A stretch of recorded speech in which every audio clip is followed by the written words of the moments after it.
आज खेतमा काम गर्दै म र मम्मी त्यही हो त्यहाँ हुन्छ ऊ त्यहाँ हुन्छ म यहाँ हाम्रो यहाँबाट निलगाईहरू पसेको भएर यहाँ बार्न आएको खाल्टो थियो नि त पुरै हाम्रो बिउहरू खाएको भएर बिस्तारै अब यो सफा गर्दै जाने हो यो पुरै यहाँ मिलाइन्छ नि यो पुरै सफा गर्दै हो उहाँसम्म जानुपर्छ हामीलाई किनकि यो पुरै सफा गर्नुपर्छ अब रोप्ने बेलामा अब जोताइयो अब पानी सानी लगाएर रोपाइ सुरु हुन्छ हाम्रो त्यसैले अब काम गरिरहेछौँ सफाइ गरिरहेछौँ उता हामी गरिरहेछौँ मम्मीले गरिरहनुहुन्छ सफाइ मैले पनि गरेँ त्यो सब सफा गर्नुपर्छ झाँगडीहरू झ्यामझुम काटेर धुलो पनि ओ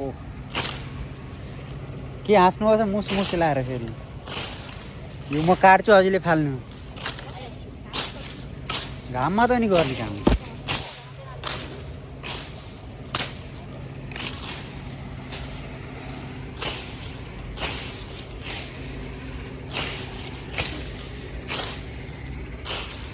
छ यस्तै सफा गर्नु ट्याप्पा लाएर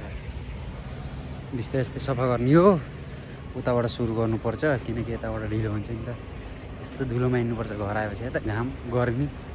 यता कालोमा चाहिँ अझै कालो भइसक्यो म कम त गर्मी छ बुटरमा त लास्टै गर्मी छ हाम्रो त्यो अझ अम्मुतिर त अझै गर्मी छ यस्तो छ तनाव गर्मीले काम गर्न सकिन्न नेपालमा बसेर यहीँ काम विदेशमा गर्ने भने पैसा पनि डर आउँछ यहीँ काम नेपालमा गर्दा केही पनि आउनु अझै आफ्नै भइहाल्यो आफ्नो भएपछि पैसा आउने कुरो पनि भएन अब यहीँ खेतीले खाना दिने सबै गर्ने होइन त काम पनि गर्नै पऱ्यो गर्दैन भन्न पाइएन अब अरू मान्छे आयो भने पैसै दिनु पऱ्यो आफू हुँदा मान्छेमै के हाल्ने होइन यत्रो जवान मान्छे घरको हुँदा ल अब चाहिँ म उता सफा गर्न जान्छु अहिले चाहिँ यति नै है त धेरै लामो भिडियोहरू पनि हाल्नुहुन्न मेरो भिडियो चाहिँ पुरा हेर्नु होला अनि सब्सक्राइबहरू लाइकहरू सेयर पनि गरिदिनु होला सपोर्ट गर्दै जानु यस्तै भिडियो आउँदै गर्छ बाई बाई यो चाहिँ भैँसी हो फेरि